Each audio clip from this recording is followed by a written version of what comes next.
Madame, bonsoir. Monsieur, bonsoir. Que devient le panafricanisme?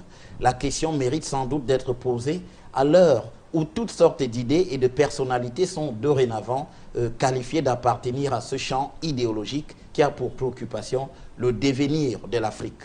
Sommes-nous encore dans le mouvement lancé depuis des lustres par des figures emblématiques telles que William Edward Burgard Dubois, George Padmore, Marcus Garvey, et poursuivi par les Kwame Nkrumah, Lumumba, Julius Nyerere, Thomas Sankara et autres. Pour en savoir davantage sur ce sujet, deux invités avec nous ce soir. Le professeur Jean Koufane, historien, enseignant à l'université de Yaoundé 1. Bonsoir, professeur Jean Koufane. Bonsoir Guy Zogo et merci de votre invitation. Merci aussi d'avoir accepté de venir pour partager ce sujet avec nous ce soir.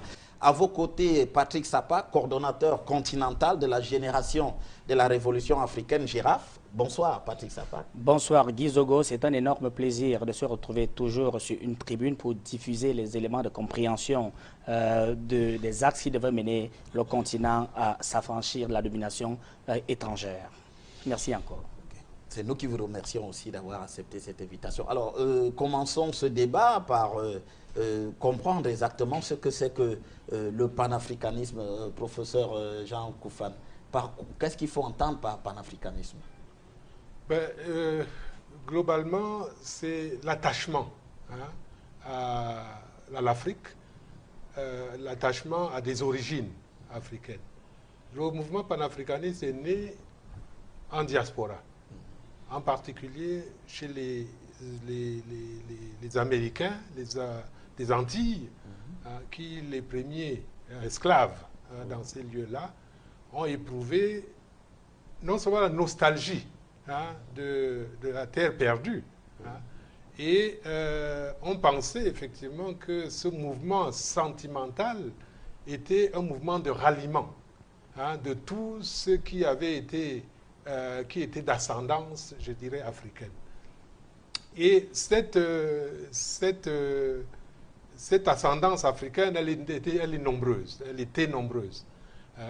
Tous les esclaves aux États-Unis, tous les esclaves dans les Caraïbes et toute la diaspora en Europe, ça faisait quand même une masse énorme. Et ces fondateurs, les Sylvester Williams, les Dubois, etc., ils ont essayé effectivement dans un premier temps de fédérer tout cela en organisant donc des congrès panafricanistes, parce que l'idéologie du panafricanisme, il est emprunté à d'autres idéologies, le pan-européen, le panaméricanisme, etc., le panislamisme, etc. Donc, 4 congrès ont été organisés jusqu'entre 1900 et 1945. Et si les 4 premiers congrès ont été dominés effectivement par les Africains de la diaspora, le 5e congrès va apparaître précisément donc des Africains qui vont donc organiser le mouvement. C'est là qu'apparaît Nkrumah et les autres, les Jomo Kenyatta et les autres. C'est le congrès de Manchester qui est véritablement Manchester en Angleterre. En Angleterre. Nous sommes en 1900. Nous sommes 45. Oui, 1945. Voilà. C'est-à-dire à la fin de la Deuxième Guerre mondiale, à une période où effectivement l'essor du nationalisme commence à se faire sentir. Donc, ce congrès de Manchester, ce qui est intéressant, c'est qu'il est pris en main et pris en charge par des Africains. Et le leader, celui qui va d'ailleurs tout organiser, ce sera Kwame Nkrumah. Et Kwame Nkrumah, après ce congrès, qui a réuni effectivement la crème du panafricanisme, non seulement en Amérique, mais également en Afrique, il a permis à ce panafricanisme donc, de traverser l'Atlantique et d'atterrir en Afrique. Et il va donner à ce panafricanisme une autre dimension. Cette fois-là, ce n'est pas plus une dimension sentimentale, mais c'est une dimension, je dirais, stratégique, stratégico-économique et politico-stratégique. Et c'est ça, justement, qui fait l'actualité de Kwame Nkrumah et le fait qu'il reste. C'est-à-dire qu'il faut conquérir le pouvoir à partir du panafricanisme ou alors en diffusant le panafricanisme. Non, il a bien compris et c'est là que Nkrumah avait cette vision que l'Afrique n'existait pas en 1945. Pour qu'elle existe, il fallait l'inventer. Et pour l'inventer, il fallait créer les États-Unis d'Afrique. Africa must unite. Oui, oui. Il fallait créer les États-Unis d'Afrique. Seul moyen pour un continent morcelé, comme on dit, quelle est l'expression qu'on utilise souvent? Balkanisé, voilà, pour dire qu'on l'a émietté. Voilà. Pour qu'il existe, il fallait absolument qu'il soit uni, qu'il forme un bloc, qu'il puisse parler d'une même voix, de manière à peser évidemment sur la marche du monde.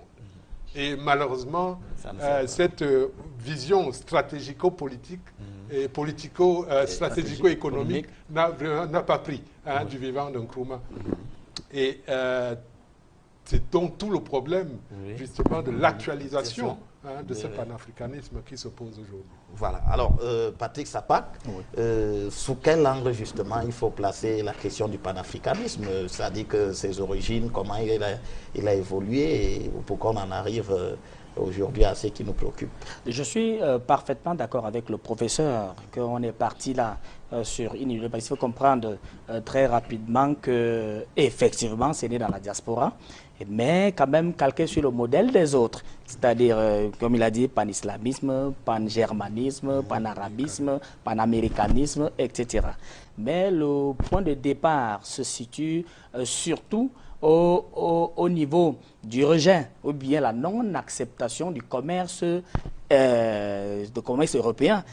Donc, dans ce qui a fixé et scellé ce que l'on a appelé le commerce triangulaire. La traite négrière. La traite négrière, le commerce des déportés. Donc, cette histoire n'a pas été du tout encaissée. Et puis, le point positif subtil, c'est justement les différences et les irrédentismes culturels sur lesquels, normalement, les jeunes générations devraient s'appuyer pour atteindre cet idéal unitaire. Et là-dedans, il y a des hommes. Il a parlé d'un ensemble de héros qui ont œuvré pour qu'on puisse, pour l'érection de ce panafricanisme-là. D'ailleurs, il y a un illustre qu'on a appelé Cheikh Anta Diop, qui est venu, lui également, puisque en 1900, comme il expliquait,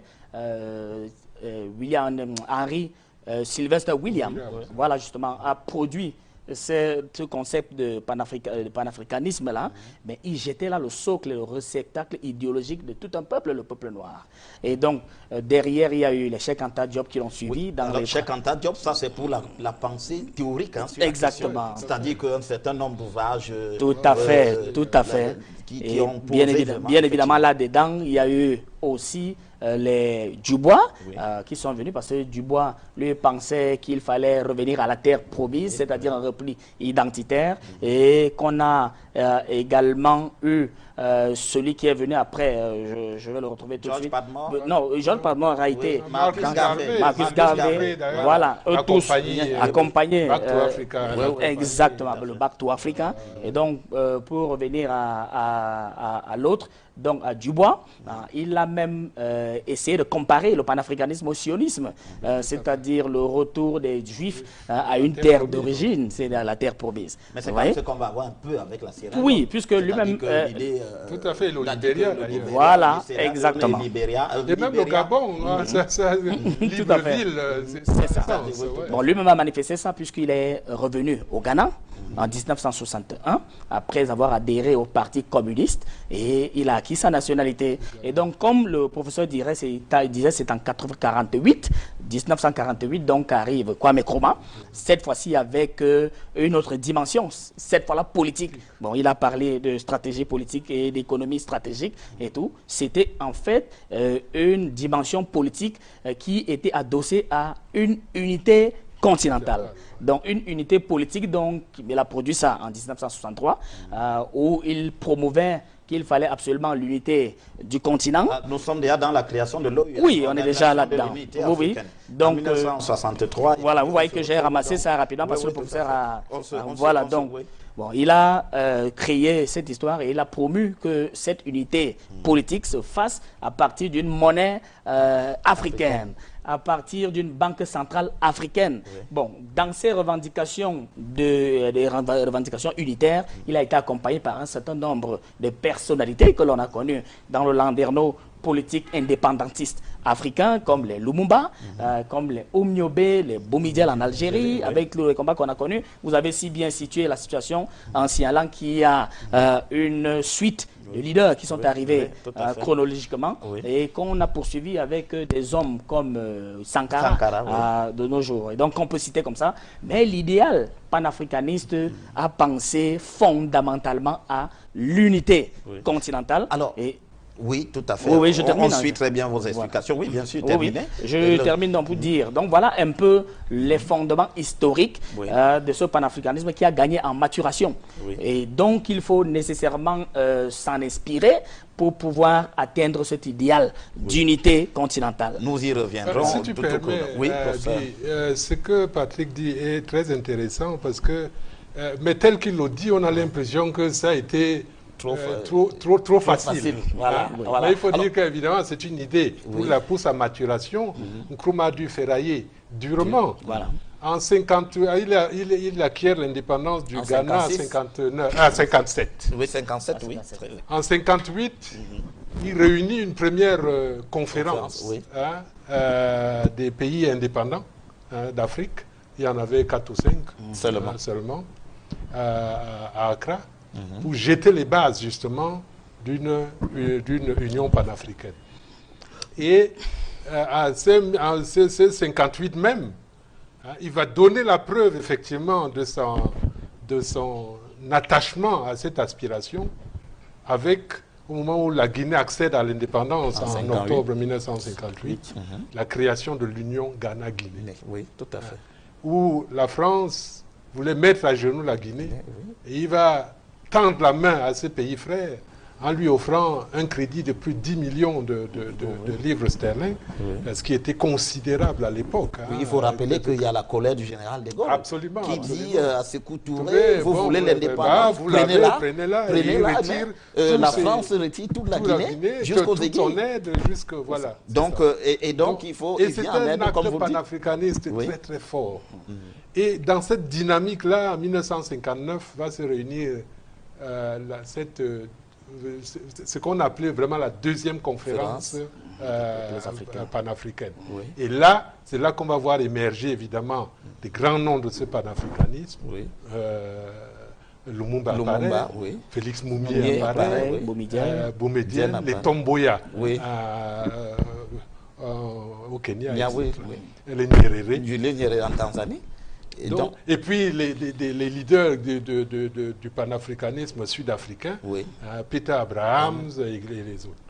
Et effectivement, on décide à la conférence d'Accra que chaque leader, parce que c'était des mouvements de libération, chaque leader va se battre dans son pays pour pouvoir implanter, pour pouvoir d'abord s'affirmer et de manière à s'agréger à la dynamique qui avait été mise en place dans le cadre de l'Union Ghana-Guinée, qui va d'ailleurs prendre une autre dimension à partir de la fin 1960 avec l'adhésion donc du Mali à cet ensemble.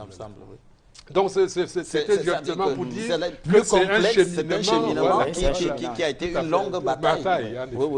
Mais est-ce que c'est aussi dans la même configuration qu'il faudra placer les deux grands blocs qui naissent, c'est-à-dire le groupe de Casablanca et puis le groupe de Monrovia? Est-ce que alors ça c'est intéressant justement, parce que dans cette bataille, effectivement, vous faites bien de le rappeler,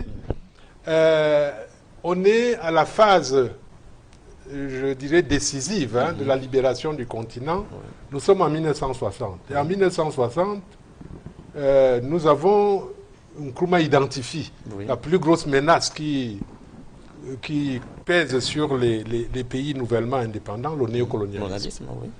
Et dans son idée, il va essayer de réunir autour de lui un groupe de pays ou de chefs d'État qui partagent cette vision cette vision stratégico-politique de l'Afrique qui est appelée à s'affirmer sur la scène internationale. Et c'est comme ça que Casablanca, en janvier 1961, se réunissent donc 5 pays, plus un mouvement de libération nationale, qui vont créer donc le groupe de Casablanca, qui pose vraiment les fondements du panafricanisme stratégique. Patrick, ça peut l'a rappelé tout à l'heure. Monnaie unique, commandement militaire unique, commerce unique, monnaie unique, banque nationale, banque centrale africaine. Alors, c'est les fondements, effectivement, de tout cela. Et le groupe de Monrovia arrive donc alors, en le opposition. groupe de Monrovia vient en opposition, justement, c'est une instrumentalisation. Oui, absolument. Le groupe de Monrovia a été d'abord, pour qu'on arrive à Monrovia, la France, déjà, qui... de toutes les façons, dans la recherche, parce que la politique étrangère française, il faut le savoir, ça a été depuis la fin de la guerre de conserver son rang de grande puissance. Or, dans la psychologie des Français, on ne pouvait pas être une grande puissance sans avoir des colonies. Et comme les colonies veulent s'émanciper, on va peut-être aller dans le sens de leur émancipation, mais tout en conservant le contrôle dans le giron. Donc en 1960, lorsque les pays africains, les 14 pays africains accèdent à l'indépendance, 12. Oui, 12. Mais oui.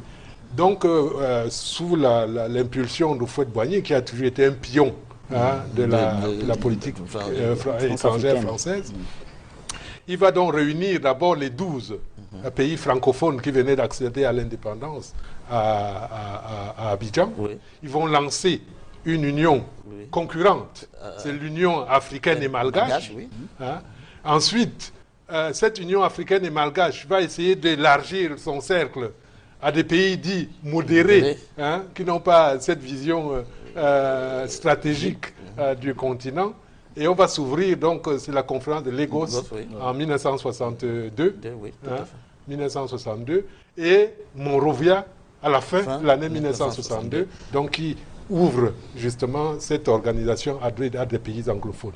Mais tout cela, il faut dire que c'était une stratégie instrumentée par justement l'impérialisme pour contrer Nkrumah. Est-ce que c'est à partir de ce moment-là que l'idée panafricaniste qui a justement été diffusée en Afrique venant de la diaspora commence à avoir quelques problèmes? Effectivement, Guy, comme le professeur indiquait, après la Deuxième Guerre mondiale, effectivement, vous vous rappelez, et puis tout est parti, puisqu'avec on était dans un système de bipolarisation du monde, avec 2 blocs, le bloc occidental et le bloc communiste. Et donc, il était question, puisque les États-Unis n'ont en réalité pas participé au deuxième conflit mondial, si ce n'est qu'ils ont vendu les armes aux différents belligérants. Et donc, c'est à partir de là que leur hégémonie s'est construite. Et donc, sur la base de la fissuration de ce monde en 2 blocs, eh bien, il fallait absolument trouver un instrument pour contrôler tous les... Puisqu'on sort là du mandat britannico-français après la Première Guerre mondiale, et il faut, après que la SDN ait été remplacée par les Nations Unies en 1945, et dans la foulée, la Déclaration universelle des droits de l'homme, il fallait trouver un instrument pour remplacer la SDN qui était les Nations Unies. Bon, là-dedans, il y a le bloc qui se forme. Mais on va passer sous la tutelle, cette fois-là, britannico-française toujours. Et donc, en partie de ce moment-là, la France reçoit la mission de contrôler les États africains francophones qui pouvaient être séduits par le discours émancipateur de Moscou. Et quand même, pendant cette période-là, le président qui est aux États-Unis, c'est Franklin Delano Roosevelt, qui était un anticolonialiste en réalité, parce que il se rappelle que la plupart des combattants qui sont allés aider la France pour échapper au nazisme allemand étaient des combattants africains. Donc les Tchadiens, les Camerounais, les Algériens, les Sénégalais, les tirailleurs, vous voyez. Et donc il fallait faire un geste. Il a d'ailleurs fait venir De Gaulle à New York pour lui proposer de faire quelque chose. Alors, qu'est-ce que De Gaulle a dit? Il dit que nous allons tout faire pour voir comment on va faire évoluer les colonies, mais tout en précisant bien que cela ne conduirait pas à l'indépendance des colonies. Alors, puisque ceux des Africains qui étaient déjà lucides à cette époque-là, donc vous parlez de la diaspora et tout, ils ont compris que la France elle-même pouvait avoir peur et qu'ils eux-mêmes pouvaient construire leur existence, d'où la création donc, de ces partis, ces différents partis politique nationaliste pour revendiquer justement l'autodétermination des peuples africains par eux-mêmes. Vous comprenez? Et quand vous prenez cette histoire où il a été reçu par De Gaulle, il est venu à Brazzaville, organiser ce qu'on appelle la conférence de Brazzaville en 1944. Ben, cette conférence n'a contenté personne parce qu'elle a franchement rien accouché de sérieux.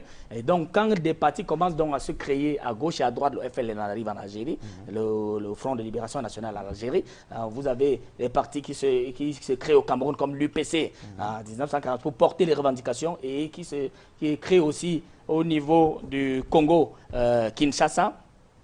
Vous comprenez que là, le problème commence à se poser. Et je voudrais rester au Cameroun pour que ce soit un pays témoin.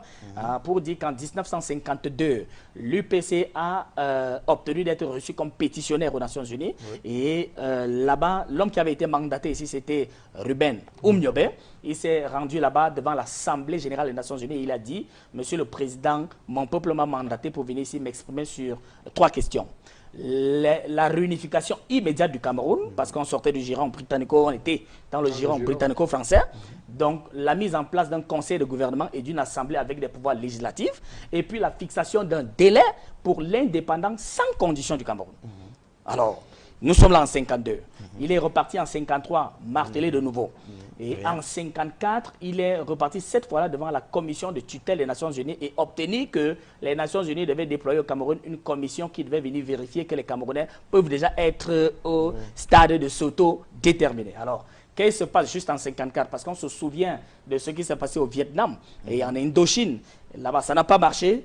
On comprend que ces mêmes contestations commencent déjà à arriver. Et en plus de ce qui se passe en Algérie, au niveau du Cameroun, on a envoyé un gouverneur français qu'on appelait Roland Pré, en 1955.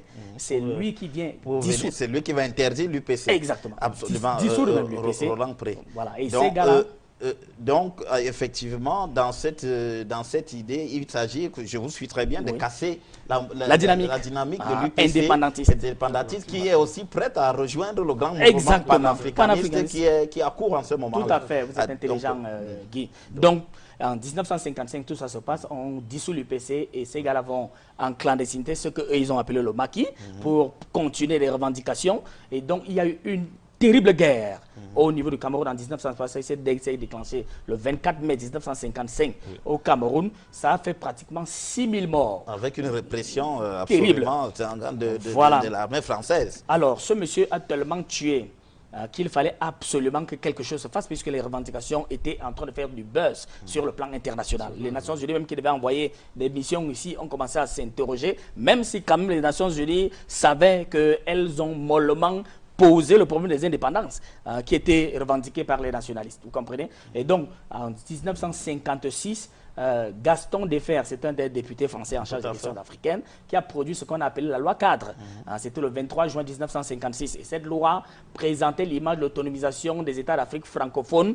Et pourtant, c'était une autre variable de l'État sous tutelle, puisque en 1957, Michel Debré, qui était le premier ministre de Gaulle, a dit à Léon Baki, lui était premier ministre du Gabon, ce sera l'indépendance avec les accords de coopération, ou pas d'indépendance du tout. Tout à fait. Alors, le décor était planté. J'ai pris cette loi cadre parce que ça concernait tous les États d'Afrique francophone. Et tout à l'heure, on va expliquer comment toute l'Afrique francophone tire le continent vers le bas et donc fait une barrière pour l'atteinte de l'idéal panafricaniste. Vous comprenez? Alors, ce que oui, bien entendu, ces explications sont naturellement nécessaires pour que nous puissions bien comprendre la chronologie et tout. Alors, Kwame Nkrumah, c'est un point central dans cette question du panafricanisme et de la diffusion du panafricanisme venu de la diaspora américaine pour, disons, la diaspora africaine qui s'est retrouvée aux États-Unis pour le retour en Afrique. Alors, Kwame Nkrumah, comment ça va évoluer à partir de l'accession du Ghana à l'indépendance en 1957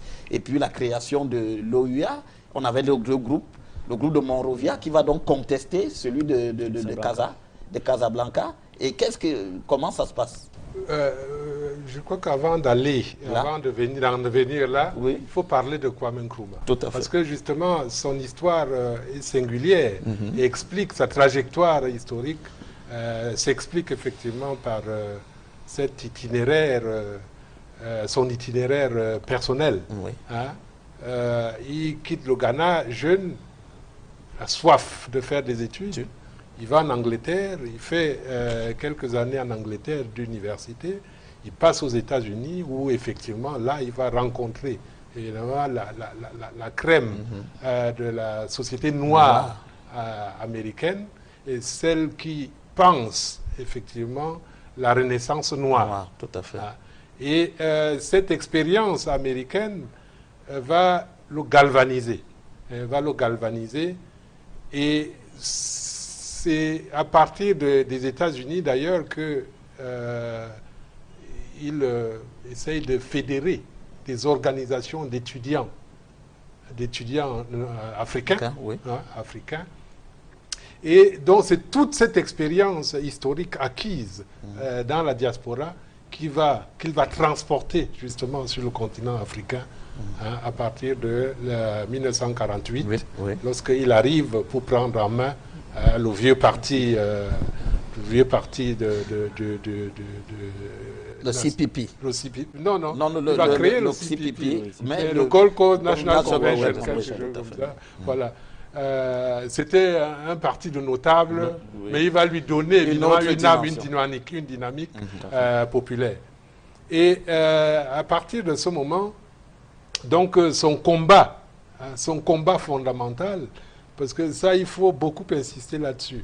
C'est-à-dire que Nkrumah, il n'y a pas eu, à part, je veux dire, Kadhafi qui va venir beaucoup très plus tard, et puis aujourd'hui peut-être Obiangema, il n'y a pas quelqu'un, il n'y a pas un Africain qui a eu une vision, une prospective justement de ce que pouvait être le continent. Aussi, et ça c'est intéressant parce que tout le combat de Nkrumah, sur le plan politique, et on remarque seulement ça sur le plan politique, mais sur le plan de la culture, sur le plan de l'économie, etc., Nkrumah n'a cessé de donner des exemples de son panafricanisme. Comprenez, quand vous suivez l'histoire du Ghana indépendant, mais c'est le seul pays africain depuis 60 ans qui a accepté des ministres qui ne soient pas des nationaux. Ça, c'est un exemple il a nommé des extraordinaire. ministres venant de Guinée, il a nommé mais oui, même je pense à Sam Ikoku, ministre de la Santé, qui a écrit un ouvrage sur le Ghana de Nkrumah. Je pense au commandant Kisamba Ongli Massaga, conseiller avec d'autres ressortissants africains. C'est pour montrer effectivement cet attachement, cette croyance forte que cette personnalité avait pour d'abord sa foi dans les compétences africaines, parce qu'on ne peut pas faire ça si on n'a pas la foi dans la capacité des Africains de faire ce genre de choses. Et puis, il a pu dépasser le nationalisme étroit des Ghanéens, parce que le Ghana qui accède à l'indépendance, beaucoup de Ghanéens ne comprennent pas. Ils n'ont pas la culture de Nkrumah, ne comprennent pas qu'un poste de pouvoir soit donné à d'autres fils qui ne sont pas d'autres personnes, ils ne sont pas des fils du Ghana. Donc il faut dire que le courage de Nkrumah c'est quelque chose d'extraordinaire parce qu'il était habité par une vision. Mais est-ce que ce n'est pas de là que viennent vraiment ces problèmes? Non, c'est autre chose. Mais la bataille avec les chefs traditionnels, par exemple. Non, vous savez, dans tous ces systèmes-là, l'impérialisme est très fort. Quand il veut instrumentaliser les divisions à l'intérieur d'un pays, quand il vous porte en grippe, vous pouvez être sûr que vous allez vous attirer tous les ennuis. Et le moindre petit problème à l'intérieur du pays est récupéré, monté en épingle, évidemment, pour vous susciter. Mais Nkrumah avait quand même été, avant l'indépendance, emprisonné au moins 2 fois. Mais il est sorti de prison. Tout à fait. Il a gagné les élections, il était en prison. Il est sorti de prison pour être Premier ministre du Ghana. Mais en ce moment-là, on le laisse aller au pouvoir, mais il devient donc plus dangereux. Non, alors là c'est aussi très intéressant, parce que là, on est dans la question de décolonisation. Et c'est ça qui est très intéressant entre l'expérience britannique et l'expérience française. Absolument. Il n'y a pas un seul exemple de nationaliste africain, francophone, qui ait survécu dans son opposition à la France. C'est clair. Chez les Britanniques, ils ont une tradition de décolonisation ils ont décolonisé l'Amérique du Nord, ils ont décolonisé leurs dominions de l'Afrique du Sud, d'Australie, etc. Donc ils ont une tradition de décolonisation. Et même si vous les gênez, on vous met en prison. Et ça ne les gêne pas d'aller vous sortir de prison pour vous nommer. Ce qui était impossible, ce qui jusqu'à aujourd'hui, hein, dans les pays francophones, on a hérité cette culture de la France. Si vous êtes contre la France, vous n'avez pas accès au pouvoir. Absolument. On ne négocie même pas avec... Et pour être d'accord avec le professeur, vous savez que Kwame Nkrumah s'était même approché de l'espace francophone pour dire, nous étions à Libreville en 57. Il a été en 57 ou en 59 au Cameroun occidental pour appuyer Foncha dans le processus de réunification. Bon, alors, il voulait que ceux qui étaient les pays qui étaient dans le giron francophone, en considération de ce que le professeur vient d'expliquer, puissent s'affranchir, s'autodéterminer. Ben, il y avait des hommes comme Houphouët Boigny, effectivement, à qui on a collé l'épithète exact de père de la France-Afrique, qui a signalé que lui voulait coopérer avec la France, il voulait des relations d'égal à égal, mais toujours dans ce statut de pion, pour mettre, comment on dit, l'asticot dans le fruit, le verre dans le fruit, et que ça ne marche pas. Et donc, comme j'étais en train d'expliquer, lorsque en 1957, Michel Debré le dit à Léon Ba, qui est le premier du Gabon, ce sera l'indépendance avec les accords de coopération, ou pas d'indépendance du tout. Alors le décor était planté. Tous les premiers ministres disséminés dans le déploiement du fameux précaré ont dû signer ces accords uniques avant d'annoncer que leur pays était libre et indépendant. Vous comprenez? Et donc le petit pont, comme on dit dans le jargon footballistique, a été apporté par Sékou Touré, qui s'entend l'entourloupe en 58, il a déclaré immédiatement la Guinée libre et indépendante. Et la Guinée aurait pu survivre s'il n'y avait pas eu justement la perfidie du côté français qui est venu, puisqu'on a créé, Sékou Touré avait créé le franc guinéen. Il a même commencé à traiter avec les Cubains et les Soviétiques pour pouvoir former les hommes armés, etc. Et donc, De Gaulle, vous l'avez mentionné, il était très fâché. Ils ont introduit des mercenaires en Guinée pour introduire justement des faux francs guinéens, ce qui a créé une inflation d'origine monétaire et tué l'économie de la Guinée. Vous comprenez? Parce qu'on voulait le rendre impopulaire et sortir donc des hommes qui devaient venir être en conformité avec la volonté française sur le précaré. Vous comprenez? Et donc, mais tous les autres, il y a aussi l'Algérie qui, elle, a combattu victorieusement contre la France, jusqu'à pousser la France à signer ces fameux accords d'Évian. Voilà. Jusqu'aux accords d'Évian de 62, avant l'indépendance totale, là où la France a perdu le pétrole algérien, puisque c'était le seul réceptacle pour s'abreuver sur le plan pétrolier. Mais tous les autres ont dû parapher ces accords. On a pris des gens au niveau du Cameroun. Amadou Ahidjo a signé ces accords le 26 décembre 1959, avant d'annoncer 5 jours plus tard que le Cameroun était libre et indépendant. On a pris Fulbert Yulu, qui était resté au Congo-Brazzaville pour attendre Tombalbaye du Tchad et David Dako pour qu'ils le rejoignent là-bas. Tous les trois se sont retrouvés pour signer ces accords uniques pour leurs pays respectifs. Et ça s'est passé comme ça un peu partout. Et donc, tous qui ont essayé de porter les revendications nationalistes, ils ont été, comme il l'expliquait tout à l'heure, systématiquement liquidés. Donc, à partir de ce moment-là, vous voyez, quand on revient aujourd'hui, vous constatez que l'Afrique a 54 pays. Mais dans 54 pays, il y a un espace qu'on appelle l'espace francophone, qui est aujourd'hui composé de 15 pays, mais qui sont le réceptacle de 58% de la richesse africaine. La richesse du sol et du sous-sol, la richesse naturelle africaine est contenue dans les 15 pays et qui tire donc tout le continent vers le bas. Et au moment où nous sommes dans un contexte de confrontation des grands ensembles, où il faut construire des blocs pour exister, eh bien l'Afrique ne peut pas exister. C'est pour ça qu'on va expliquer un peu quels sont ces mécanismes-là qui font qu'il est difficile aujourd'hui de sortir. Vous nous permettez justement de faire cette transition, puisque nous avons commencé dès le départ sur la question du panafricanisme, et nous avons montré jusqu'ici les difficultés qu'il y a eu pour son implémentation autour de la figure centrale de Kwame Nkrumah.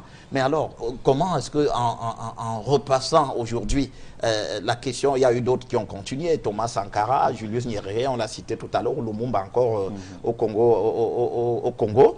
Mais alors,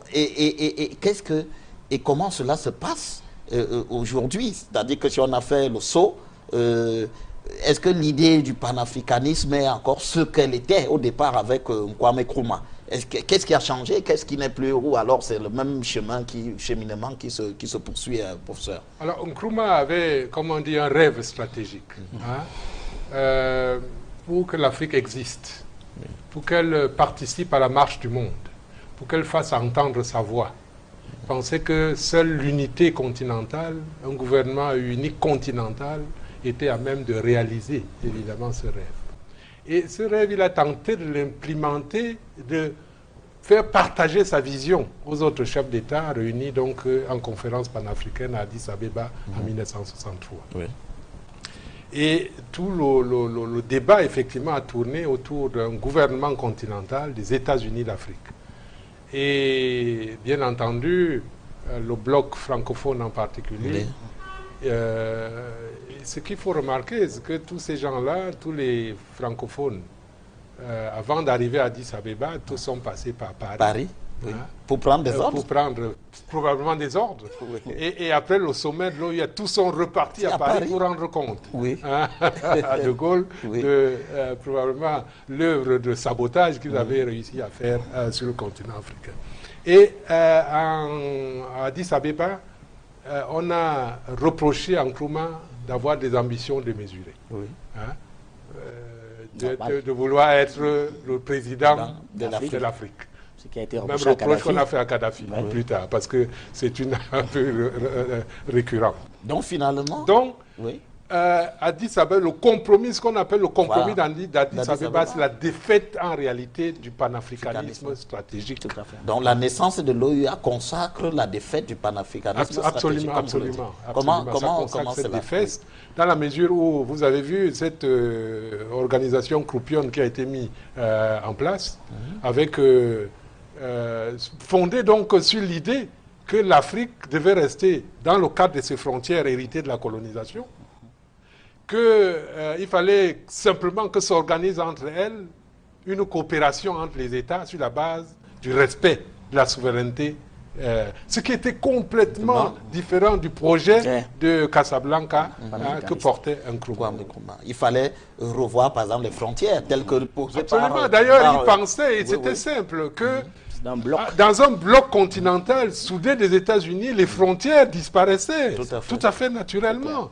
Donc on aurait fait l'économie de toutes ces guerres civiles, ces guerres tribales, ces guerres interétatiques sur des questions de frontières, disons, complètement absurdes.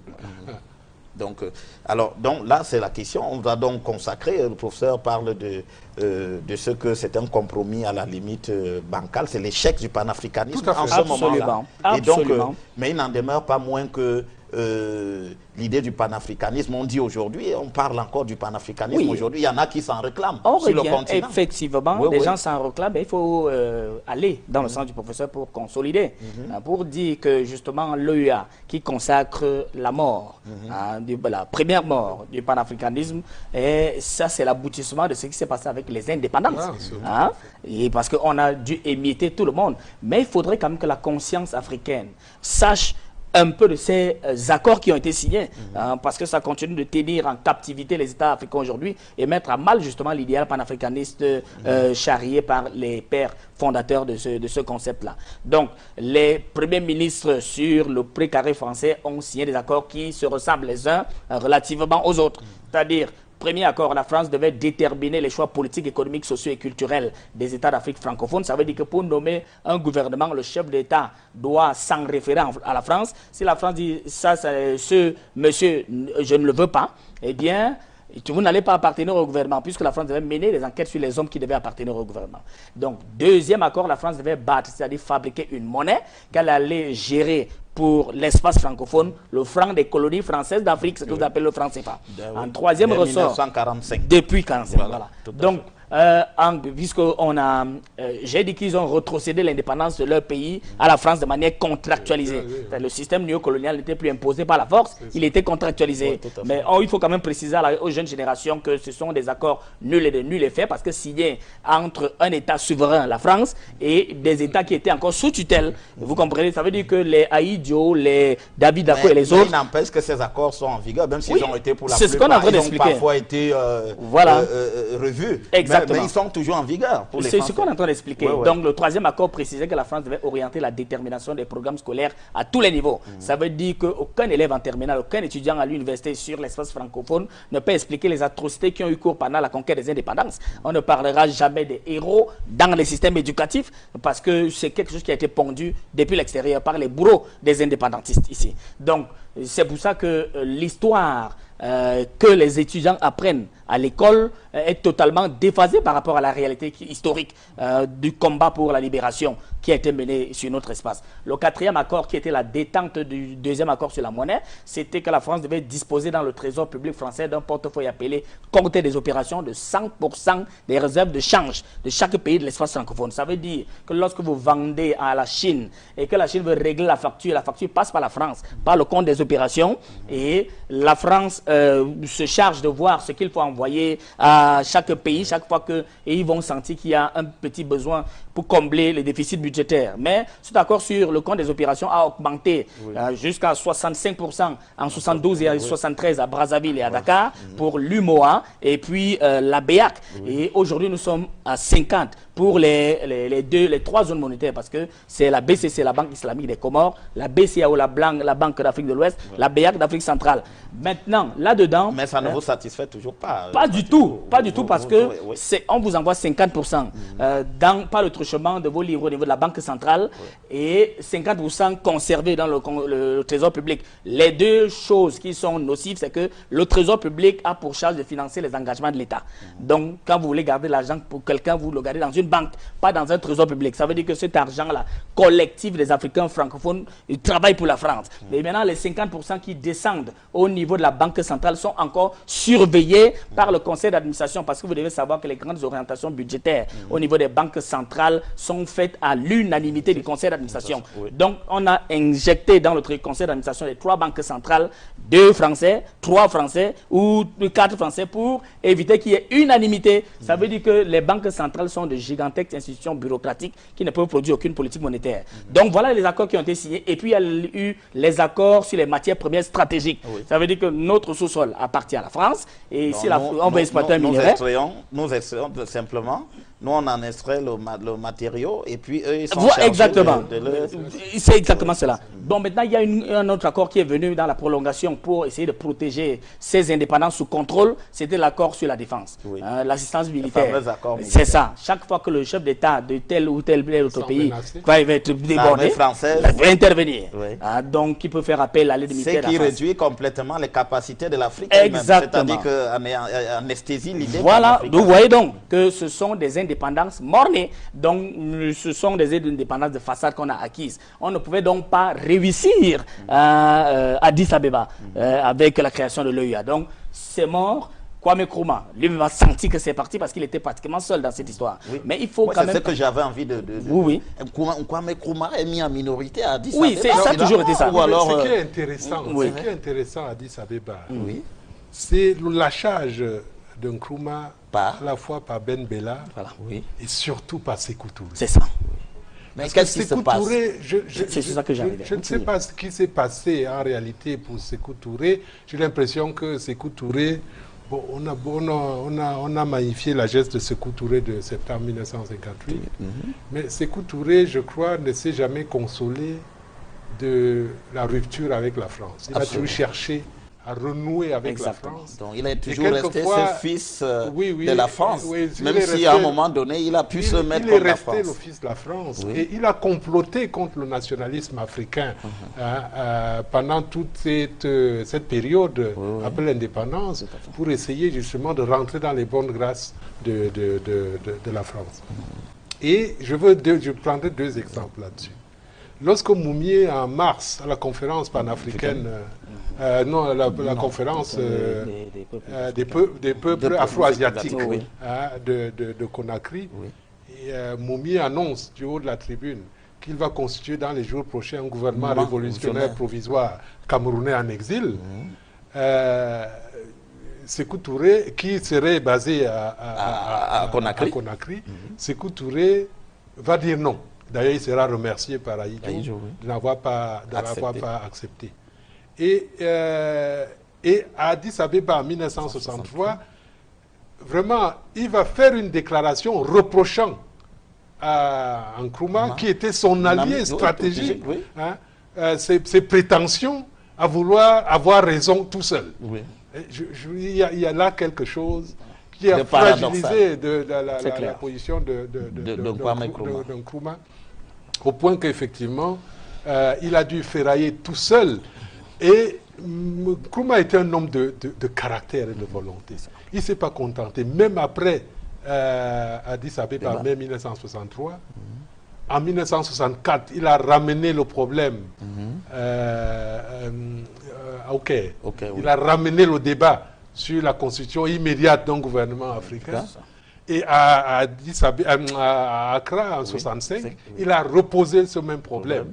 Hein, mais toujours, on l'a renvoyé au calendrier. Mais vous avez aussi parlé d'Ahmed Ben Bella, ce qui était aussi une surprise. Dans la mesure où Ben Bella, c'est quand même l'une des figures centrales de la guerre d'indépendance d'Algérie. On peut quand même donc être surpris par ce revirement.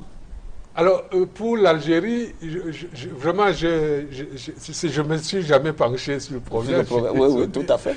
Mais effectivement, on a été très, très surpris, effectivement, que Ben Bella, alors que le FNL avait été à Casablanca et avait adhéré à ce projet de charte africaine, que Addis Abeba, l'autre, est privilégié plutôt la libération du continent à la démarche unificatrice de Kwame Nkrumah. Donc ça, c'était aussi encore... c'était un autre lâchage. M. Ben Bella avait été retiré parce que les grandes figures du FLN pour conquérir les accords d'Évian, ça avait été Ali Boumedienne, et il y avait notre président algérien qui est très malade en ce moment, Abdelaziz Bouteflika. Donc ils ont tout fait pour extirper Ben Bella de cette histoire et lui dire bon, il faut que tu prennes une position qui est plutôt une position contre les nationalistes et qui ne va pas conforter cette histoire, parce que voici la direction qu'on va prendre. Vous comprenez? Et donc, pour situer les responsabilités de manière globale, il y a effectivement deux groupes de personnes dans la non-acceptation à cette époque-là. Et ça continue de perdurer, c'est pour ça que nous sommes sur ce plateau. Donc, il y a les concepteurs du système, ceux qui mettent ce système d'extraversion et de domination étrangère sur le continent africain, qui barrent toute voie du unionisme au niveau du continent. Et il y a donc les animateurs du système qui sont choisis par ces concepteurs du système. Ce sont eux que vous appelez vos dirigeants. Donc, qui sont tranquillement dans des missions préparées. Vous comprenez? Et comme moi je situe les responsabilités, je dis que l'Afrique francophone a un gros problème parce que vous avez à la tête des États d'Afrique francophone des individus qui sont arrivés les uns plus brutalement que les autres, mais le schéma est resté le même. Ils ont été adoubés, formatés, missionnés, préparés, envoyés par Paris, et donc il faut se poser les vraies questions. Ces questions-là, ils ne les poseront jamais. Et les questions, c'est quoi? Les questions de monnaie. Parce que je précise très bien que l'indépendance politique d'un pays total entraîne immédiatement sa souveraineté monétaire. Parce que c'est cette souveraineté monétaire qui permet de maîtriser la banque centrale, les banques commerciales et tous les circuits financiers pour financer les projets issus qui sommeillent dans le peuple désormais libre. Et donc, vous avez 4 piliers pour garantir la souveraineté d'un État. Vous avez la sécurité extérieure, c'est la diplomatie et la défense nationale. Vous avez la sécurité intérieure, c'est la police et la loi. Vous avez en troisième ressort la justice qui doit jouir de toute son autonomie et de toute sa compétence sur le plan endogène avant de se soumettre pour des cas exceptionnels aux juridictions supranationales et internationales. Et en quatrième ressort, vous avez les finances publiques qui sont ramassées dans la collecte des impôts et puis le contrôle des marchés financiers. Alors, vous ne pouvez pas contrôler les 4 qui viennent de citer si vous n'avez pas la maîtrise de votre politique monétaire. Vous comprenez? Et je vous ai indiqué tout à l'heure ce que valaient les banques centrales. Donc, vous comprenez que vous avez à la tête donc, des États francophones des personnages qui sont arrivés soit sur la base des coups d'État sanglants, parfois, ou alors sur des hold-up électoraux. Donc tout ce qui se passe sur l'espace francophone, loin d'être une élection, c'est de l'escroquerie politique et du banditisme démocratique qui ne fait pas justement qu'on est à la tête de l'État des gens qui sont légitimes et qui sont mandatés par le peuple profond. Alors moi, monsieur Patrick, moi je vous pose quand même la question. Il n'empêche que beaucoup parmi ces gens dont vous parlez, ces chefs d'État ou ces responsables politiques sont qualifiés aujourd'hui de panafricanistes. Alors qu'on entend cela. Je vais citer quand même quelques noms, peut-être que on entend, on nous a dit, M. Sassou Nguesso est un panafricaniste, Obiangema est un panafricaniste, Idriss Déby est panafricaniste, je ne sais pas moi qui d'autre encore, Ali Bongo est panafricaniste, mais quand même, on se pose des questions. Nous venons d'évoquer le parcours de M. Kwame Nkrumah. Qu'en est-il exactement de ces... Alors, c'est bien que vous soyez intelligent parce que vous avez suivi le professeur et moi-même expliquer le parcours des panafricanistes, ce qui était au fondement du panafricanisme. Et quand vous prenez le parcours de ces gens et le comportement des leaders que vous avez cités, vous comprenez très bien qu'il y a un télescopage et qu'il y a un déphasage qui est clair. Donc, on peut être intellectuellement honnête pour reconnaître que dans cet espace, il y a ceux qui se sont un peu débrouillés. Débrouillés, c'est-à-dire... Débrouillés. C'est de la débrouillardise, en fait. Parce que le schéma que j'ai... Ça n'a rien d'organisé, finalement. Ça n'a rien d'organisé. Puisque je viens de vous indiquer comment ça s'organise dans un pays normal. Alors, on vous laisse un petit espace sur la base des connexions inavouées. Et puis, vous êtes capable d'aller construire une école à gauche, construire une école à droite, alors que les contenus n'existent pas. Donc, sur ce plan-là, si vous arrivez au Congo-Brazzaville, vous allez trouver que le capital public a quand même essayé d'être mis en place un ensemble d'infrastructures qui pourraient être des incubateurs de croissance pour permettre l'essor d'autres secteurs du développement. Mais ça, c'est totalement précaire parce qu'ils n'ont pas ce qu'on appelle la souveraineté. L'indépendance totale, c'est la pleine capacité, la pleine responsabilité de l'information, d'organisation, de décision, d'action, d'évaluation, de contrôle et de sanctions. Le Sassou Nguesso n'est pas classé alors parmi les panafricains? Absolument pas, il faut faire très attention. Ah bon? À Sassou Nguesso, je viens de dire, comme Idriss Déby, comme Obiangema, on ne peut pas les taxer de panafricanistes au vu de ce que nous sommes des intellectuels, au vu de tout ce qu'on vient de déployer. Le parcours du panafricanisme, c'est l'humanisme, c'est l'amour des autres. Vous comprenez? Parce qu'on va rentrer de plein fouet dans ce qui amène la stabilité politique dans un pays. Parce que les gens ont utilisé des termes comme ça à tort et à travers sans expliquer. Vous savez que pour qu'un pays soit calme, et c'est ça qui attire les investisseurs dans un pays. Il y a le premier pilier qui est le contexte politico-légal. Le contexte politico-légal, c'est deux axes. La stabilité politique et la stabilité des politiques publiques. Alors, pour rester sur la stabilité politique, c'est la bonne gouvernance démocratique adossée à l'ouverture au dialogue politique et au dialogue social. Parce que la plupart des pays du monde se revendiquent la démocratie, y compris ces personnalités que nous sommes à la tête, que nous avons à la tête de nos États, parce qu'elles recouvrent un ensemble de valeurs. État de droit, respect de la loi, séparation de pouvoir, alternance au pouvoir, égalité, etc. C'est une école de gestion des contraires qui enseigne à des personnes qui n'ont pas toujours la même vision des choses, la même compréhension de la vie, à vivre ensemble en se tolérant mutuellement. Donc il faut écouter les autres. Mais quand vous êtes sur l'espace francophone, vous avez des pouvoirs qui sont fondamentalement soliloques, autistes, comme me faisait comprendre le professeur tout à l'heure quand on entre en studio. Donc, on n'a pas l'ouverture, ce qui fait que les autres sont pestiférés, mais on va aussi retrouver derrière que se sont formés des paysages politiques où on a un multipartisme numérique qui n'admet pas de pluralisme politique, mais qui consolide le monolithisme pluriel. Donc, vous avez plusieurs partis politiques qui vous disent qu'ils sont dans l'opposition, par exemple, mais qui pourfendent le pouvoir en journée. Le soir, ils vont recevoir des enveloppes du pouvoir, et puis la rengaine commence. Et la principale victime de la prise en otage des rouages du pouvoir par ces charnières politiques, c'est le peuple malheureusement. Mais il faut indiquer à toutes ces personnes, parce que nous nous adressons aux jeunes générations, que le peuple doit toujours être au centre des préoccupations, des orientations et des intentions politiques des acteurs politiques.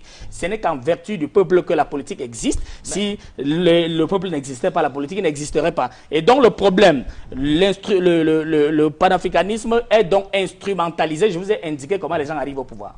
Et donc, ce ne sont pas ces mécanismes normaux qui les amènent au pouvoir. Et lorsque les mécanismes qui les ont amenés au pouvoir commencent à être déphasés avec eux-mêmes, eh bien, eux, ils instrumentalisent le panafricanisme pour faire du populisme et dire à la masse qui est dans l'obscurantisme, l'analphabétisme et les cultures politiques généralisées entretenues par eux. Finalement, eux pourraient vous répondre qu'effectivement, ils ont posé des actes qui vont dans le sens de la consolidation du panafricanisme. J'ai expliqué les actes. J'ai expliqué les actes. Le panafricanisme, ça ne se proclame pas.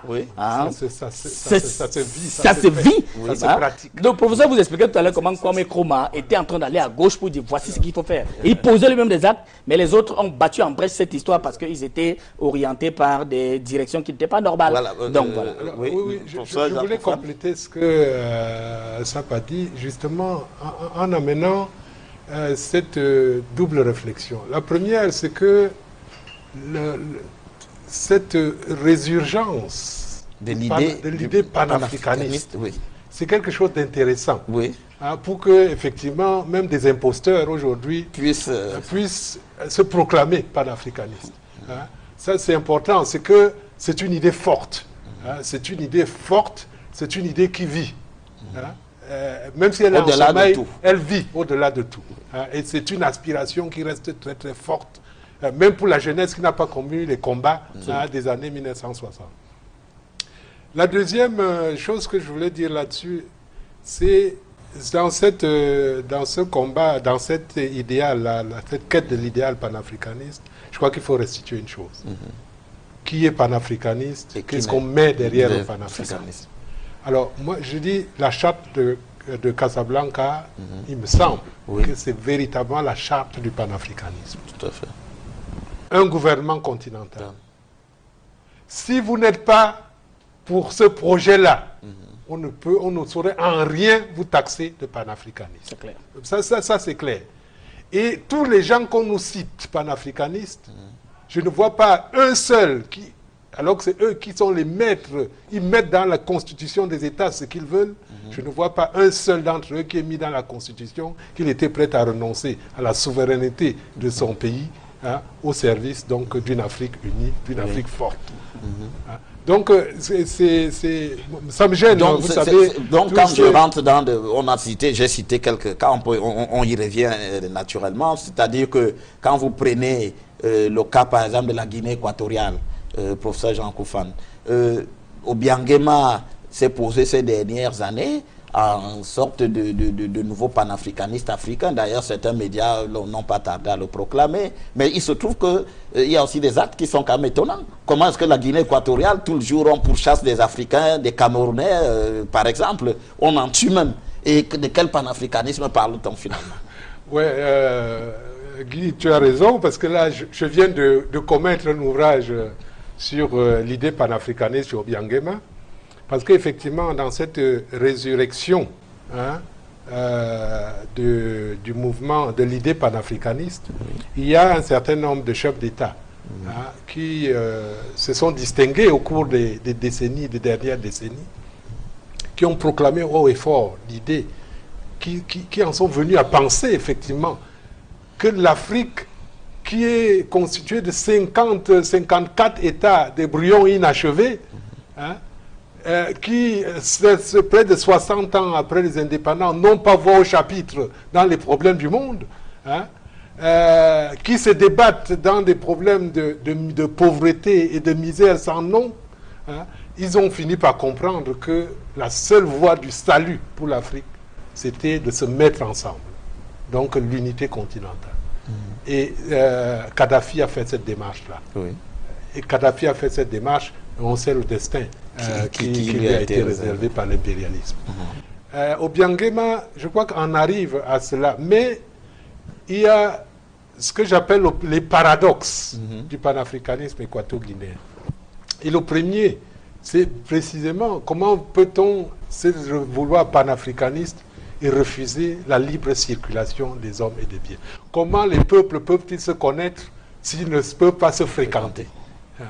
Donc il y a là quelque chose de troublant, vous comprenez, malgré la sympathie que j'ai pour ce personnage, qui a montré à diverses reprises, évidemment, l'amour qu'il portait au continent, en investissant des sommes considérables dans la réalisation d'un certain nombre de projets à caractère panafricain. Et d'ailleurs, dans ce livre, je m'interroge pour...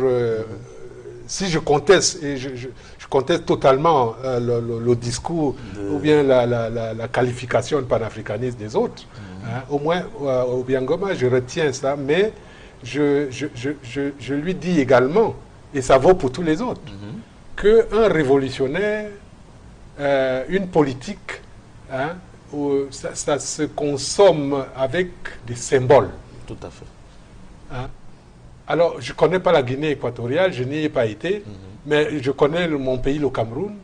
Je ne vois pas où on consomme, je vois Paul Biya, panafricaniste, avec des notes machin élevées.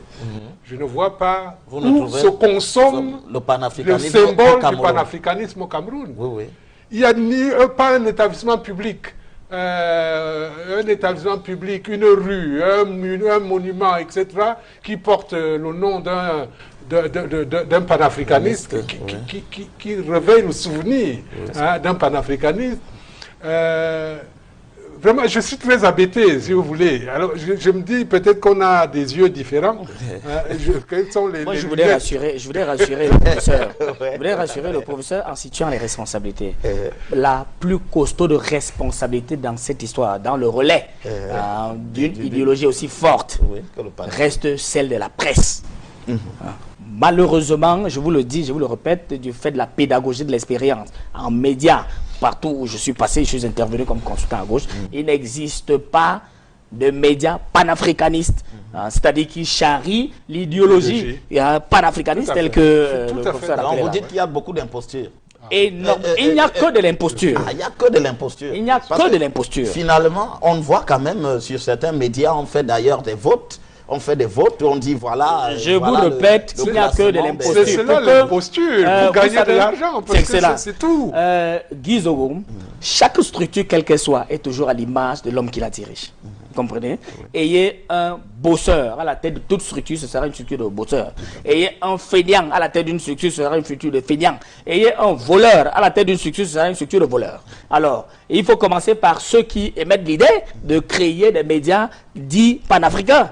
Alors, quel est le parcours idéologique de ces différents individus sur l'agrégat panafricanisme? C'est à partir de là qu'il faut commencer à analyser. Alors, ont-ils un comportement en société qui soit le reflet du panafricanisme? Première chose. La deuxième chose, comment est-ce qu'ils font pour ériger ces médias qu'ils qualifient plus tard de panafricanistes afin de mettre sur la place publique des individus qui n'ont rien à voir avec le panafricanisme comme étant des panafricanistes.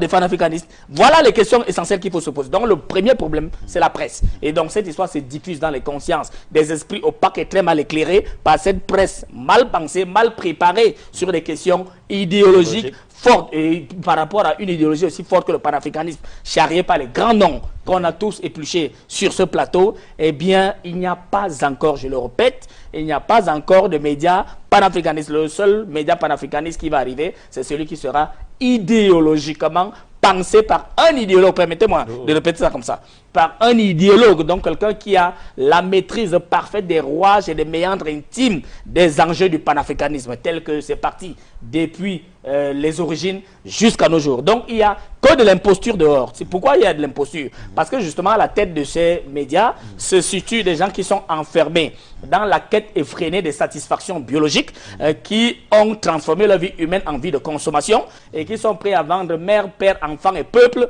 pour garantir leur surface matérielle. Donc ils ne sont pas là pour défendre la moindre idéologie, mais plutôt permettre à ceux qui ont pactisé avec le diable de rester là et être instrumentalisés. Eux, ils sont dans leur rôle, ceux qui les payent. Donc, ils savent veulent se maintenir. Ils veulent se maintenir au pouvoir. Ils les instrumentalisent. Exactement, ils les instrumentalisent. Ils jouent justement sur leur précarité et leur cupidité et leur amour amnésique de l'argent. Et c'est ça qui, aujourd'hui, parfume avec une très mauvaise odeur la société qui veut se libérer. Donc ça met très mal à l'aise. Vous savez que les vandales vivent le plus longtemps possible. Mais lorsque vous et moi, qui comprenons exactement les enjeux, on se retrouve avec une telle imposture, on a du mal à continuer de vivre. On a du mal à respirer. Mais heureusement quand même que l'idéologie, qui est le combat que nous menons, nous a donné les ressources psychologique qui nous transforme en véritables dinosaures pour continuer le combat et espérer, parce que quand nous parlons, on a en repérage les images des héros, les Kwame Nkrumah, les Umnyobe, les Boumidiel, les Lumumba et tous ces gars-là nous regardent quand on parle du panafricanisme. Donc il ne faudrait pas qu'on vienne sur le plateau accompagner le combat qu'ils ont mené. Ils ont même accepté de donner de leur vie. Vous vous souvenez, je ne vous rappelle pas l'histoire des décès des uns et des autres.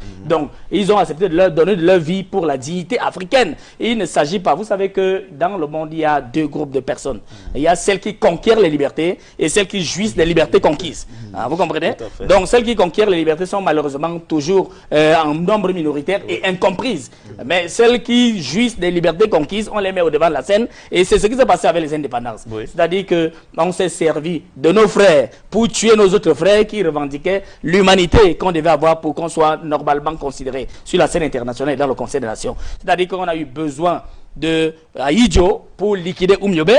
On a eu besoin de Mobutu pour liquider Lumumba. On a eu besoin de Compaoré pour évacuer Sankara brutalement. Il y a eu des exemples comme ça, sont légion. Vous comprenez? Et les David Dako pour tuer Barthélemy Bokanda. Les choses comme ça, ça se compte au bout des doigts. Donc il faudrait absolument qu'on se ravise et qu'on repositionne. Et je vous sais gré pour ce débat que vous avez organisé pour restituer la situation dans les consciences des jeunes générations, parce que c'est elles qui nous intéressent.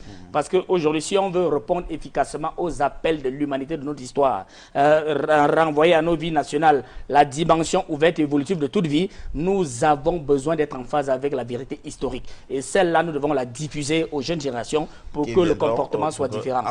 Patrick, ce que je voulais dire, Patrick, c'est que j'ai été très intéressé par l'organisation que tu diriges. Oui. Et le conseil que je voudrais te donner là-dessus, la jeunesse aujourd'hui, elle est perdue, elle n'a pas de repère.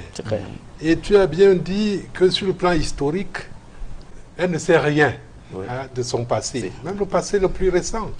On est englué dans la politique politicienne. Et les médias abrutissent les gens avec ce culte de la personnalité, et toute la dimension historique du combat panafricaniste a complètement été évacuée. Alors moi, ce que je te suggérerais, et c'est ce que je suggère à l'autre, à Obiangema dans le livre, c'est que Nkrumah, pour toujours aller dans ce sens-là, il a compris qu'il n'y a pas de révolution de panafricanisme sans panafricanisme. C'est ça. Et il a pensé qu'il fallait mettre sur pied une académie où on formerait des jeunes à l'idéologie panafricaniste. L'école idéologique de Winneba, où les Wungi Masaga et les autres ont enseigné, où on a développé le concept de conscientisme. Le conscientisme. Évidemment, ça découle justement de cette réflexion que des intellectuels révolutionnaires, progressistes, africains ont été réunis par Nkrumah dans un milieu pour essayer de penser et de réfléchir, de proposer quelque chose. Et il me semble qu'effectivement, c'est un projet qu'il faudrait reprendre. Absolument, bien sûr. Alors, parce qu'aujourd'hui, on parlait de ces fondateurs de médias. On ne connaît pas leur parcours. On ne sait pas à quel moment ils ont été engagés dans un combat panafricaniste. Mais brusquement, ils apparaissent là, et c'est quand même très très gênant. C'est très gênant parce que c'est pas crédible. Alors, il y a un cas emblématique, il faudrait bien, on ne peut pas faire un débat comme celui-ci sans l'évoquer. Le cas de la Côte d'Ivoire. Et Laurent Gbagbo, Alassane Ouattara. Alors, on a vu où on en a terminé, par où on en a fini dans cette affaire avec l'arrestation de Laurent Gbagbo qui se trouve aujourd'hui à la Cour pénale internationale. Alors, le débat fait quand même rage depuis quelques années sur le continent. D'aucuns disent Laurent Gbagbo, c'est un panafricaniste, c'est un nationaliste, c'est ceci. Finalement, qu'est-ce que vous en pensez, vous, sur cette question-là? Laurent Gbagbo aussi, on accuse d'avoir donné beaucoup de choses à Bolloré, après avoir prétendu s'opposer à la France. Il a voulu créer une monnaie sur le tard. Finalement. En réalité, je crois qu'il y a eu beaucoup de maladresse et de légèreté dans la compréhension de la politique menée par Laurent Gbagbo. Vous comprenez? Laurent Gbagbo est un politicien. Et il savait très bien que prendre ses distances vis-à-vis du colon ne se fait pas brutalement dans le contexte que nous connaissons. Parce que nous sommes dans un contexte où les divisions sont légion. Donc on ne peut pas compter, le professeur expliquait tout à l'heure. Kadhafi décède. Il est trimballé au sol en monovision, assassiné devant le silence. Que dis-je? Les applaudissements de ses pères africains.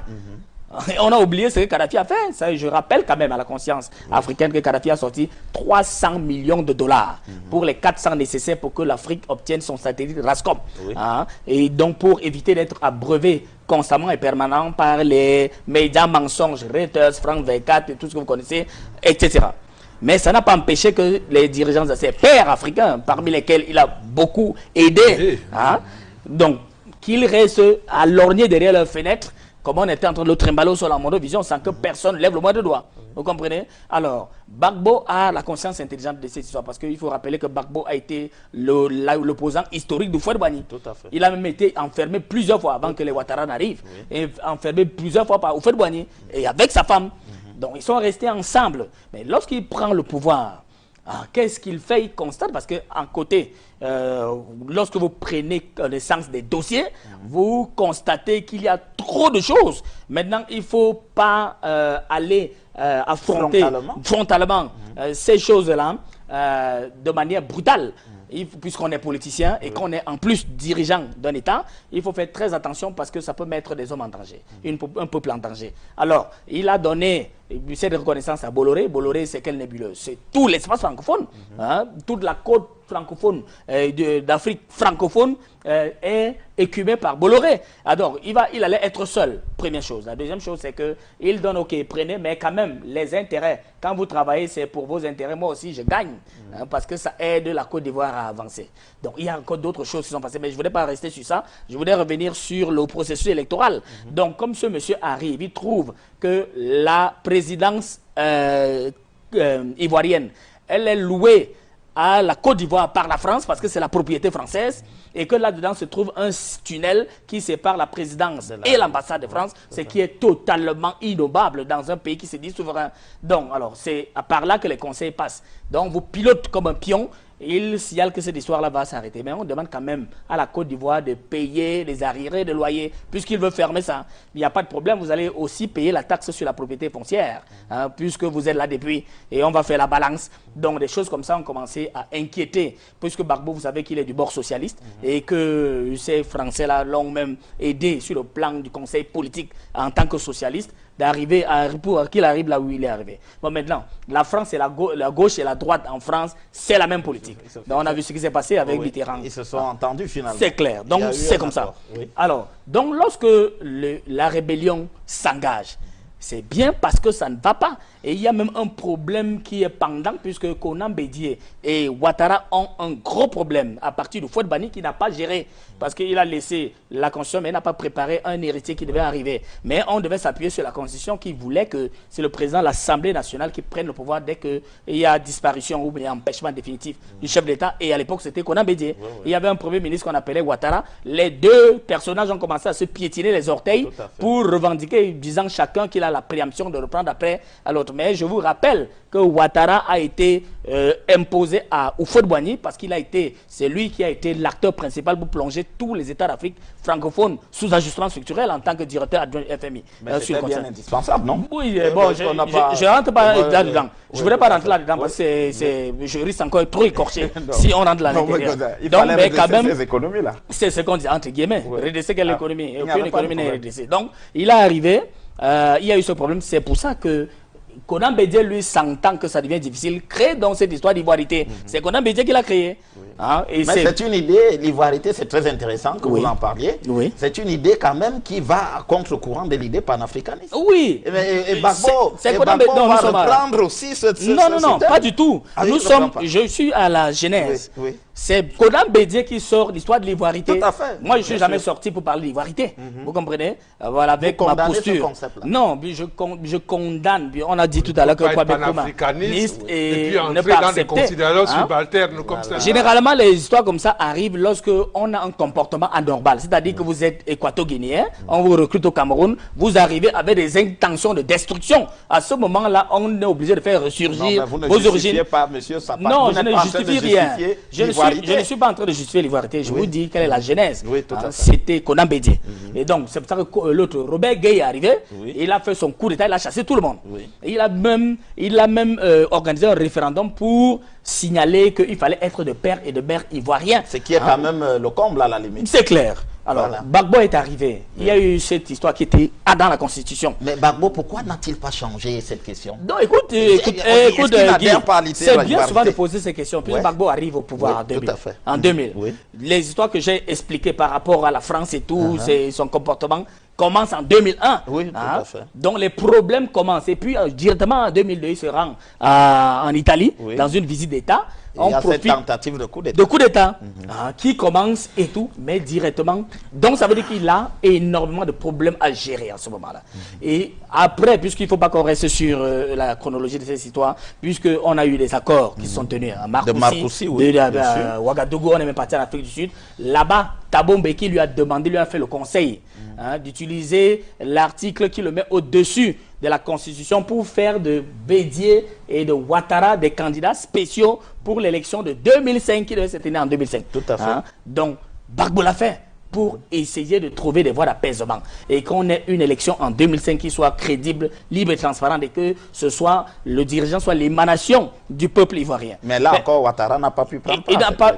Si, il y avait tous les problèmes. L'organisation de l'élection ne pouvait pas se tenir. Oui. Une élection ne pouvait pas se tenir. Oui, c'est-à-dire que comme la rébellion est partie, on n'a pas pu. La France a créé, a officialisé la division du pays, la partition du pays, a créé une zone tampon. Et quand il y avait des problèmes, Gbagbo a appelé ces gens, même les Nations Unies, puisque les Nations Unies avaient été mandatées pour aller observer et avoir donc une position consultative dans cette histoire. Mais rien ne se passait. Mais en tout cas, c'est nous qui connaissons très bien comment ça s'est préparé. Je dis à l'Afrique que c'était Ouattara ou Ouattara. On n'avait plus besoin de Gbagbo. Et c'est pour ça qu'on a connu, malheureusement, près de 13 000 morts en Côte d'Ivoire, au-delà du chiffre officiel qu'ils ont balancé de 3 000 morts. Ils ont tellement tué, vous comprenez. Et aujourd'hui, on connaît les responsables, puisque la rébellion a très tôt fait de délivrer ses responsables. Guillaume Kibafori Soro, qui est parti la rébellion avec Ouattara, avec leur base à le Burkina Faso.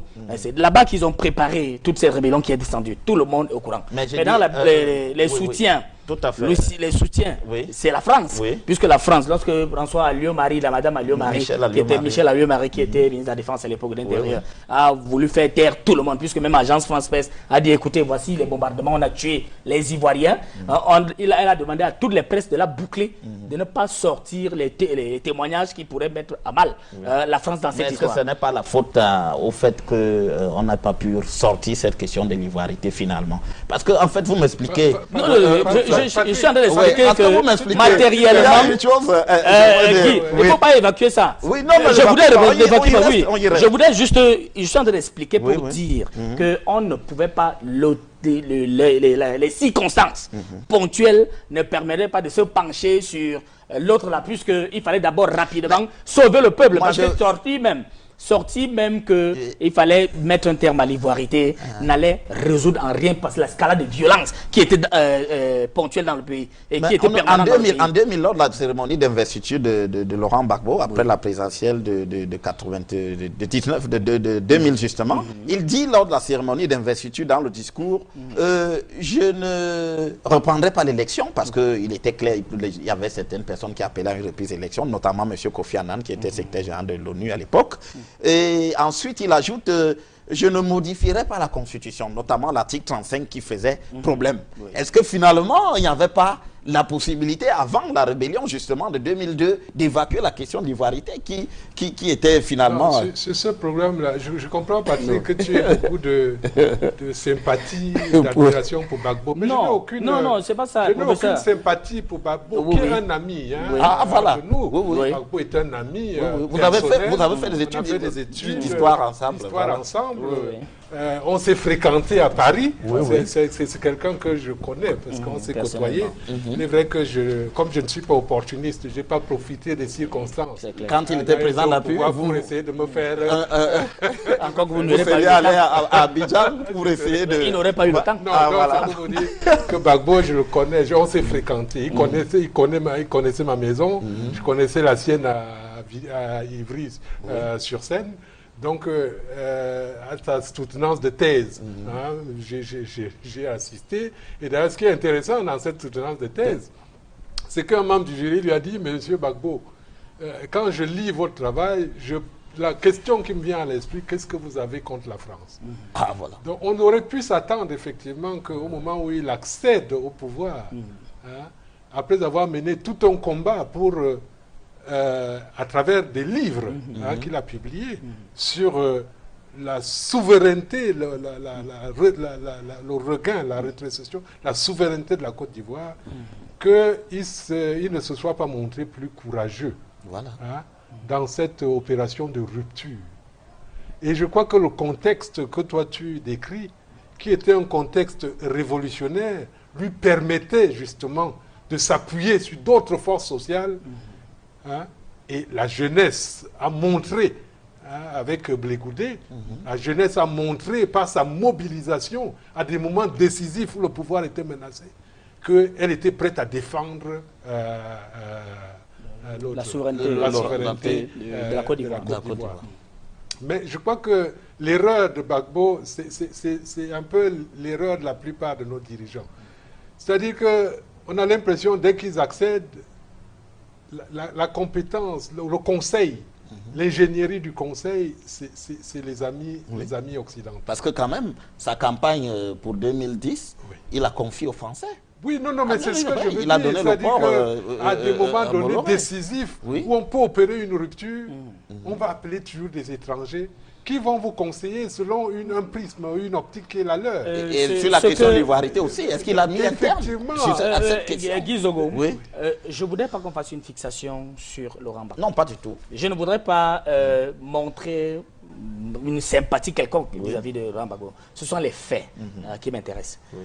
Est-ce qu'il était normal que la France vienne s'ingérer dans les problèmes internes de la Côte d'Ivoire? Certainement pas. Est-ce qu'il était normal que la Cour constitutionnelle, qui est le dernier organe juridictionnel devant statuer sur les résultats définitifs, même si c'était mal fait, puisse prendre position et qu'on aille proclamer d'autres résultats dans un hôtel, loin des institutions de la Côte d'Ivoire, et présenter aux Ivoiriens leur nouveau président? Est-ce que c'était normal? Non. Est-ce que la Côte d'Ivoire a le droit ou alors a l'obligation de faire louer sa présidence, qui est une institution de souveraineté, par la République française? Je crois que l'Élysée... Si tu permets là. Je dis, Gbagbo, c'est quelqu'un que je connais personnellement. En 1986 ou 87 ou 88, je ne sais pas moi, Jean de la Guérivière, correspondant à Abidjan du Monde, il écrit un livre où il dit effectivement que Houphouët-Boigny a construit la résidence présidentielle adossée sur l'ambassade de France, avec un tunnel. C'était connu de tout le monde. Voilà. Comment Gbagbo arrive au pouvoir? Il s'en fait, il sait qu'il a la France contre lui.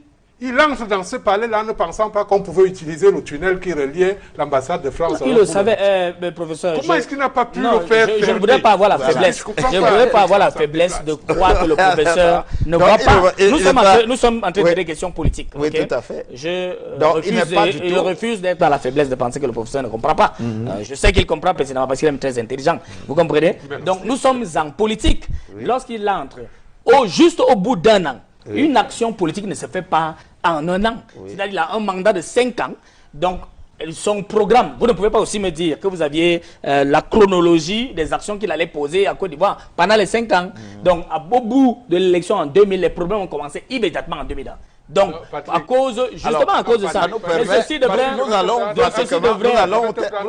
ne sommes pas loin du thème de cette émission. Oui, puisque Lumumba a été au pouvoir pendant 2 mois. Tout à fait. En 2 mois, alors qu'il a toute une adversité contre lui, regarde les actes qu'il a posés de courage. Et c'est ça qui fait qu'il reste dans l'histoire. C'est Lumumba, je dis que dans cet espace réduit, c'est lui qui invite, par exemple, comme conseiller personnel, Félix Moumié. C'est lui qui il va au Maroc, il va dans certaines capitales africaines et il tient un discours extrêmement courageux contre la Belgique, contre l'impérialisme français, américain, etc. Alors qu'il sait qu'il est sur le rasoir, le fil du rasoir. Mais professeur, nous n'avons pas le même degré de détermination. Vous n'allez pas comparer Gbagbo à Lumumba.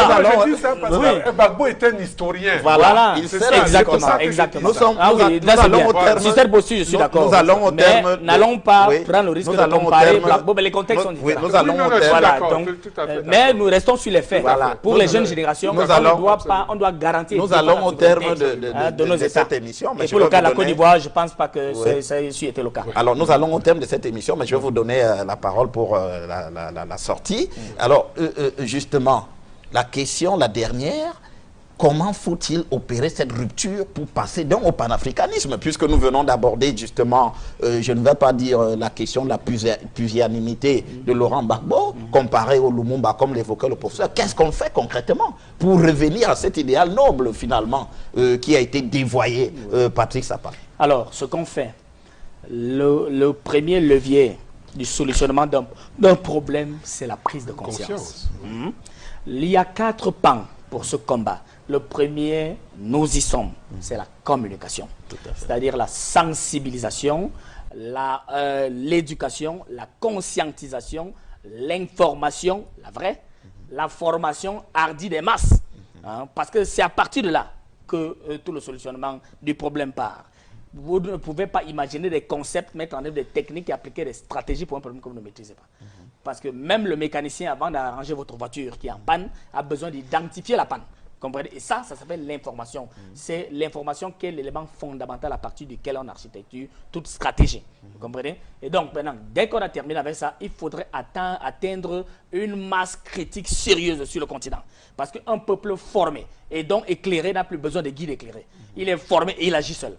Parce qu'on a surfé sur l'obscurantisme, l'analphabétisme, l'inculture politique généralisée, encadrée par les animateurs du système chez nous, donc qui ont mis à la marge la masse pour leur dire ce qui est anormal doit être normal chez nous. Et les personnes qui les trouvent anormales, ces choses-là chez nous, deviennent elles-mêmes directement anormales. Vous comprenez? Et c'est pour ça que je reviens sur ceux qui conquièrent les libertés et ceux qui jouissent des libertés conquises. Les deux groupes ont deux façons différentes d'opérer. Ça, c'est la première chose. Dès qu'on est arrivé à cette masse critique-là, on va pouvoir assister à l'émergence de nouvelles organisations politiques et de la société civile qui n'auront qu'un seul leitmotiv, la conquête et l'exercice de la souveraineté. Et je rappelle encore que la souveraineté, c'est l'auto-administration du peuple par lui-même en considération de ses seuls intérêts. Vous comprenez? Dès qu'on aura terminé, on aura trouvé au moins 4, 5, 6 sur le continent partis nationalistes et qui vont conquérir la souveraineté des États, là, on peut espérer partir sur le troisième pilier, qui est le pilier diplomatique, c'est-à-dire nouer des partenariats avec des blocs qui sont totalement en déphasage avec le système, ce système d'extraversion occidentale sur les économies, et pour pouvoir asseoir justement la souveraineté avec les leviers que j'ai expliqués. En quatrième ressort maintenant, on peut penser au développement économique. Donc, ce sont des étapes pour le moment. Nous sommes au niveau de la conscientisation. Et effectivement, vous organisez ce débat aujourd'hui parce qu'il faut éviter que viennent s'insérer et s'immiscer dans cette démarche-là des imposteurs qui vont diffuser la mauvaise information dans les consciences des jeunes générations. J'indique en sortant que les jeunes générations doivent faire attention à ces médias qui passent le temps simplement à vouloir se renflouer les poches et pour célébrer X ou Y parce qu'il n'y a rien à voir. Mais alors rien à voir, il n'y a aucun média sur tout le continent en ce moment où je parle qui porte l'idéologie panafricaniste charriée par les pères fondateurs de ce concept qui est salvateur pour l'avenir de notre continent et qui va construire l'existence. Parce que je sors en disant que exister, c'est compter, c'est être important, c'est avoir la capacité de réagir lorsque l'adversaire a agi. Mais pour le moment, l'Afrique n'existe pas. Donc pour être respecté sur la scène internationale et dans le Conseil des Nations, il faut exister. Merci Patrick Sapak. Professeur Koufan? Oui, j'observe deux choses avant de dire qu'est-ce qu'il faut faire. La première, c'est j'observe que le panafricanisme connaît un renouveau. Et si vous voyez dans les débats, la littérature d'ailleurs, les ouvrages qui sont produits de plus en plus sur les figures du panafricanisme, Nkrumah, Kadhafi, Sankara, sur l'idéologie panafricaniste, ce que le Togolais... L'autre Sylvanus. Non, le Togolais, ancien secrétaire général... Non, Edem Kodjo vient de produire sur le néo-panafricanisme. Je constate effectivement que c'est un débat qui montre un renouveau de cette aspiration. Alors, ce renouveau, il passe...